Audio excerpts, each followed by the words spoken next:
नमस्कार दोस्तों, learn with stories channel पर आपका फिर से स्वागत है। यहाँ आप सुनते हैं अनोखी और दिलचस्प कहानियाँ जो न सिर्फ मनोरंजन करती हैं बल्कि कुछ सिखाती भी हैं। आज की कहानी है एक तोते और एक बच्चे की। तो चलिए कहानी शुरू करते हैं। एक छोटे से गांव में राहुल नाम का एक बच्चा रहता था। राहुल बहुत शरारती था, लेकिन उसके दिल में जानवरों और पक्षियों के लिए बहुत प्यार था। एक दिन वह अपने घर के बगीचे में खेल रहा था।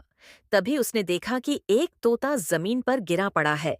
तोते का एक पंख टूट गया था और वह उड़ नहीं पा रहा था। राहुल को तोते पर दया आई। वह उसे अपने घर ले गया और उसकी देखभाल करने लगा।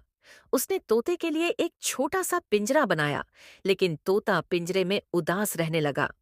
राहुल समझ गया कि तोता पिंजरे में खुश नहीं है।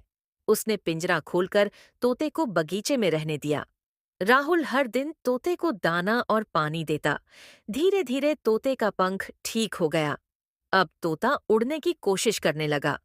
एक दिन तोते ने राहुल से कहा, तुमने मेरी इतनी मदद की है, मैं कभी तुम्हारा एहसान नहीं भूलूंगा। अब मैं उड़ सकता हूँ, लेकिन मैं हमेशा तुम्हारे पास लौट कर आऊंगा। राहुल चौंक गया। तोता बोल सकता है, उसने सोचा। राहुल ने कहा, अगर तुम खुश हो तो मुझे भी खुशी होगी।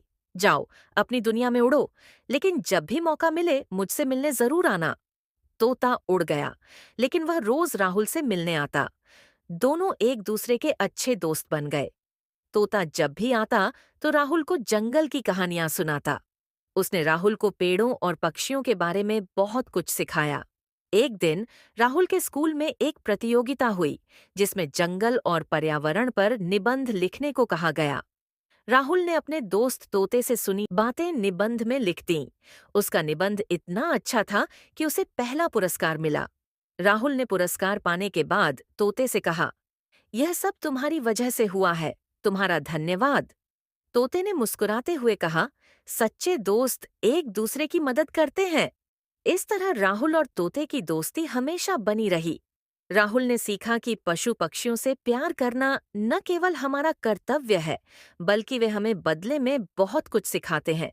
तो दोस्तों, इस कहानी से हमें यह सीख मिलती है कि दया और दोस्ती का रिश्ता अनमोल होता है।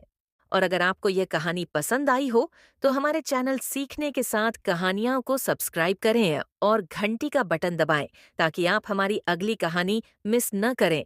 फिर मिलते हैं। धन्यवाद।